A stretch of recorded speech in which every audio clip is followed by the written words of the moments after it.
In life, we're often told that our greatest asset is our health. However, there is something even more important than our physical health, and that is our mindset.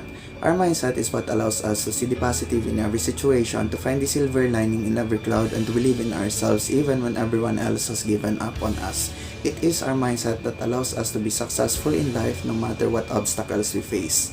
You are your greatest asset because you can control your own life. You can make choices that will determine your future, and you alone are responsible for your own happiness.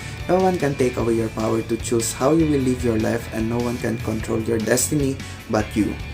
You are also your greatest asset because you can change. If you don't like something about yourself, you have the power to change it. You can improve your skills, learn new things, and make different choices that will lead you to a better future.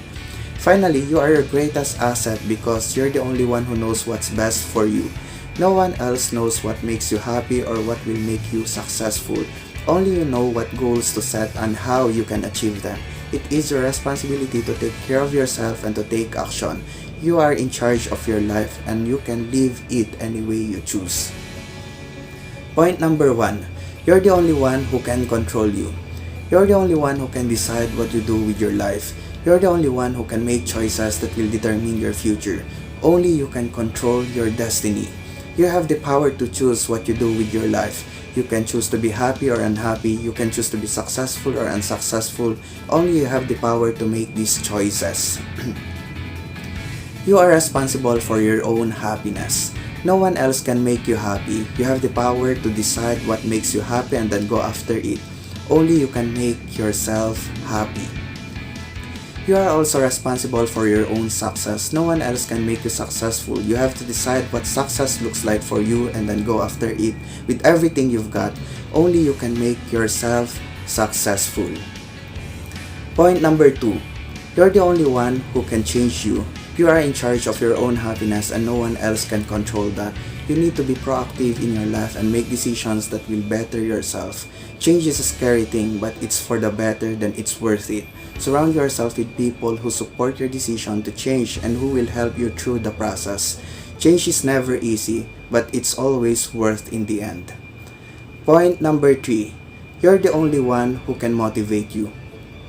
You might not always have someone cheering you on, but that doesn't mean you can be your own biggest fan. When it comes to accomplishing personal goals, you're the only one who can really motivate yourself. It might be easier said than done. But it's important to remember that you are in control of your own destiny. No one knows what you're capable of better than yourself. So it's up to you to push yourself to be the best version of yourself. If you want something badly enough, you'll find a way to make it happen. Trust yourself and believe in your abilities. After all, you are the greatest asset. Point number 4. You're the only one who can improve yourself. One of the best things about working on yourself is that you're the only one who can improve yourself. You don't need anyone's permission or approval to start making changes in your life. You can just start taking action and see what works for you. Of course, this can also be daunting because it means that you are responsible for your own happiness and success.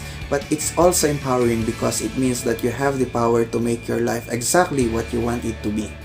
So if you're feeling stuck or like you're not living up to your potential, remember that you're the only one who can change that.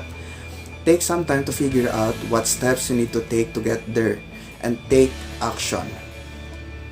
As all the above points have demonstrated why you are your greatest asset. Your greatest asset is you. You're in control of your own life and your destiny. You have the power to make choices and to change your life. You are the only one who can make decisions to change your life for the better. Only you can decide to take action and make things happen. You are your own best asset because you have the power to choose what you want in life. You can choose to be happy or unhappy, to live in abundance or scarcity, to be healthy or unhealthy. The choice is always yours. You are also your own best asset because you have the power to create and change things in your life. If you don't like something, you can change it. If there's something you want, you can go after it. You have the ability to make things happen. Thank you so much for watching this episode. Don't forget to like, share, and subscribe for more incredible videos. Feel free to share your thoughts by commenting below.